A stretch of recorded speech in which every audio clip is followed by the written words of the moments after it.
Hey guys, welcome back to my channel, and today we are going to unbox this. So this is the Turtles Party Wagon. I personally love this one. So back then, like a year and a half back, when Hot Wheels were banned permanently, in India. So someone was selling this. I was actually about to buy this, but unfortunately, that time I was not able to buy, and he was selling this for somewhere around 1,000 rupees. So I'm really glad that I didn't buy that one because I actually bought two of this now. So I really like this so much. I'm just going to keep one open and another one like guarded for future display purposes. So I really don't buy all the castings twice, two, three or something like that. Maybe Lamborghinis I will buy because I usually keep one wherever I sit and all those things. But rest of the castings, maybe if it is something like this which reminds me of my childhood or something, then I will buy, or else I won't. Okay, so the card art looks so awesome in this one. So I need to perfectly remove this. So I'll just leave that to my wife.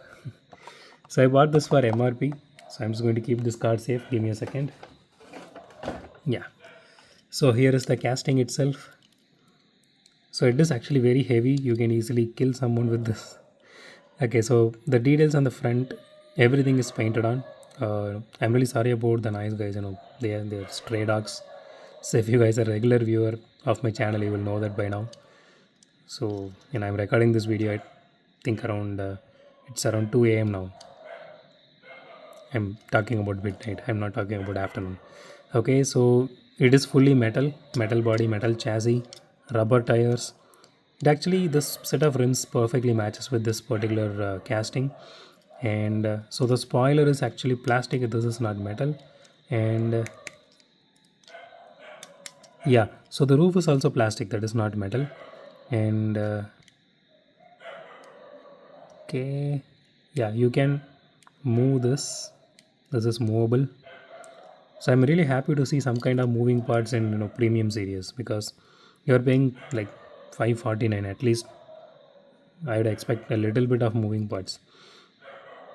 So the tail lights are also painted, which is nice. And there is one more openable part here. Yeah, here it is. This is really nice. And so this piece entirely is plastic. This is not metal. And you can, I hope you guys can see the interior. Let me just try. It does look really nice if you ask me, but I really wish they did everything in metal, like the spoiler and everything, even including this bazookas and everything. So I think this is connected in the inside, in one single piece. So you can't actually move these two things separately, it will break. So don't try that if you are having this particular casting at your home. So, and if you're not able to afford another one, then don't do it at all. But it looks really awesome. It's been years and I'm just dying to get this particular casting. This one and one more is the Flint mobile. I still don't have that one. So wish I will get that one sometime soon. Okay, let's do a roll test. Okay, it does roll nice because it's actually heavy, so it is more grounded. And even though it has a lot of wheel wobble, as you can see, specifically on the rear wheels, it does roll really nice. It rolls really nice compared to more than lot of main lines. So with a good amount of push, it actually even exited the track now. So overall, it's a beautiful casting. So if you guys are wondering, and if you are a fan of turtles, so my suggestion would be go ahead and buy this one. So this is really awesome.